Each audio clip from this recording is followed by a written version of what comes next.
Hello students, how are you?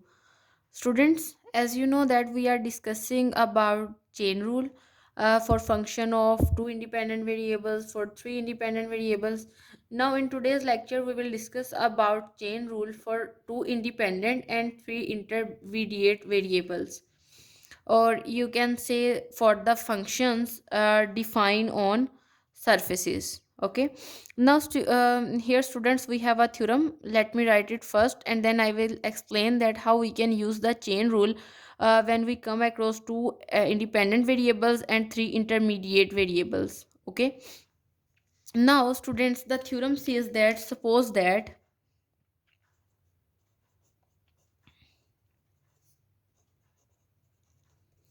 you have a function w is equal to f of x y z, means is a function of three intermediate variables, or you can say that three independent variables. Okay, and x is further a function of r and s, and y is a function of r and s, and z is also equal to k r of s. Now students, if all four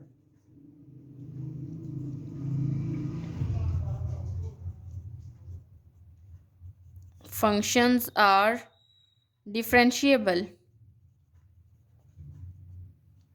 then w has a partial derivative, then w has partial derivatives with respect to r and s given by. Now students, let me write first the formulas for it and then I will explain it. Is equals to partial w by partial r is equal to partial w by partial x into partial x by partial r plus partial w by partial y into partial y by partial r plus partial w by partial z into partial z by partial r. This is formula number 1. And the second formula says that partial w by partial s is equal to partial w by partial x into partial x over partial s plus partial w by partial y into partial y by partial s and plus partial w by partial z into partial z by partial s. This is the formula or equation number 2. Now students, let us understand what it says.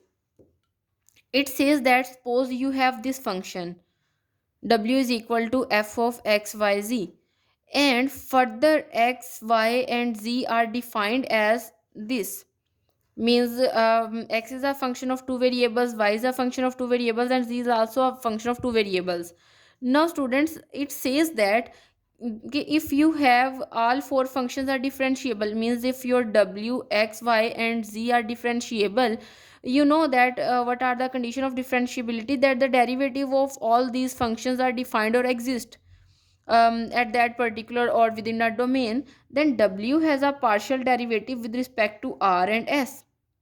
Okay, means the derivative of w exists with respect to r and also with respect to x, and their formulas are given by equation number 1 and equation number 2. These are the two formulas. Now let us draw a figure and try to understand that how you can easily write the formulas, as we have also discussed in the previous lectures for the function of two variables. Now students, suppose that here you have a function w is equal to f of x y z, and you know that your w is an independent variable. Sorry, it is a dependent variable. Okay, not independent, it is a dependent variable, because the value of w depends upon the value of x y and z, so that's why w depend on these values, so we say that it is a dependent variable. And also our x y and z, means here is our x, here is our y, and here is our z, these are further intermediate variables. Okay, we will say that these are intermediate variables. Okay, and these intermediate variables are further functions of R and S, or I can write it here as R and S. Okay, and these are independent variables.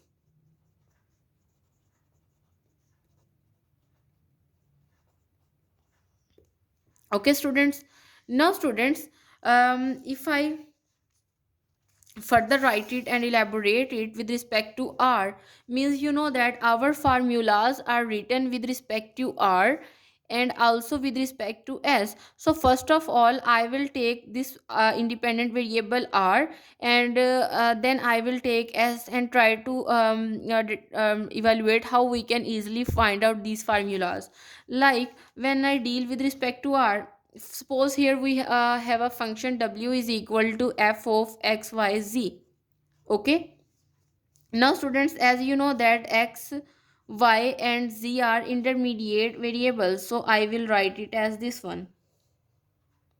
Okay, now these are further functions of R, of dependent variable R, so I will draw these lines. Now students, as you know that here we will take the partial derivative, partial w by partial x, means the derivative of w with respect to x, because further our x is a function of means our w is a function of three variables, so that's why we will treat x partially. And also we will take the partial derivative of x with respect to R. And you know that students, in the previous lectures when I was discussing about function of two variables and three variables, here when we come across this situation, then we will take the complete derivative, because then our x is a function of t alone. But here our x is a function of two variables, so that's why we will treat it partially, and that's why I will write here partial x by partial R. And in the same way here we will deal with we will find the partial derivative of w with respect to y, and also partial derivative of y with respect to R.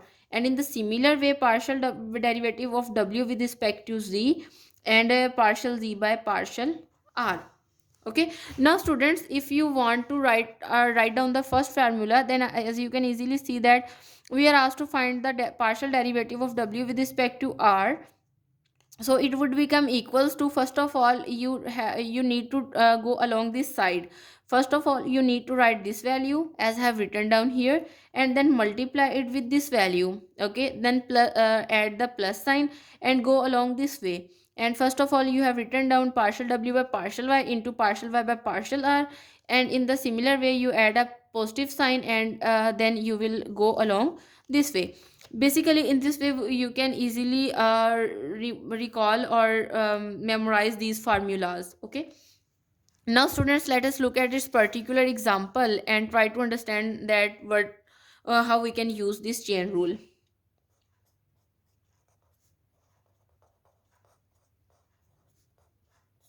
Now students, there is a question express partial w by partial R and partial w by partial S in terms of R and S if w is equal to x plus 2y plus z square, and there is a condition on x that it is equals to R by S, y is equal to R square plus ln S, and also z is equal to 2R. This is your question. Solution. Now students, there is no rocket science in solving these questions. You just need to write your formula and put all the values that are required in the formula. For example, our first formula is this one. Yes, you can easily see equation number 1. If I write equation number 1 here, means we are asked to find partial w by partial and partial w by partial S, and we are given our function, we are given x, y and z that are in terms of two variables. Now students, most of the time the question arise in your mind that how we come to know that we need to use this formula. So it depends on your function. Like here your function is in three variables, and further these three variables are a function of two independent variables, so that's why you will need to use this chain rule formula here. Now students, if I write here partial w by partial r, then it would become equal to partial w by partial x into partial x by partial r plus partial w by partial y into partial y by partial r, and plus partial w by partial z times partial z by partial r. Now students, if you take the values from here and put it here, then you know that if you take the partial derivative of w with respect to x, then the derivative of x would become equal to 1. But you know that when you are dealing with respect to x, then your y and z would be treated as a constant, so that's why their derivative would become equals to 0.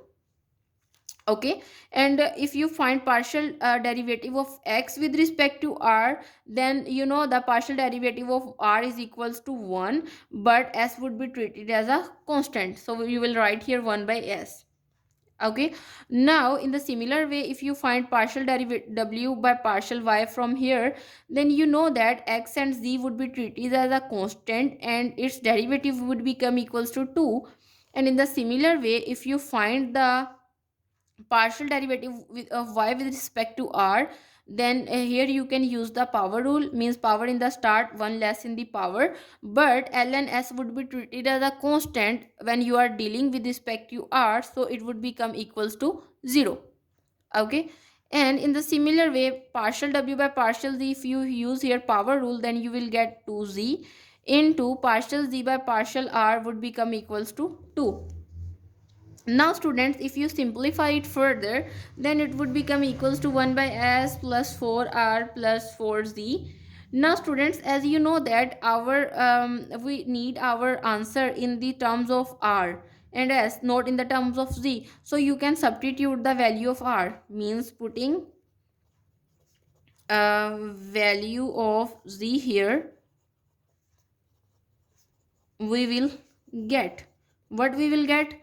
Partial w by partial r is equal to 1 over s plus 4r plus if you put the value here, then you will get 2r, and it would become equal to 1 by s plus 4r plus 8r, and if you add these two terms, then you will get 1 by s plus 12r, and this is your required answer.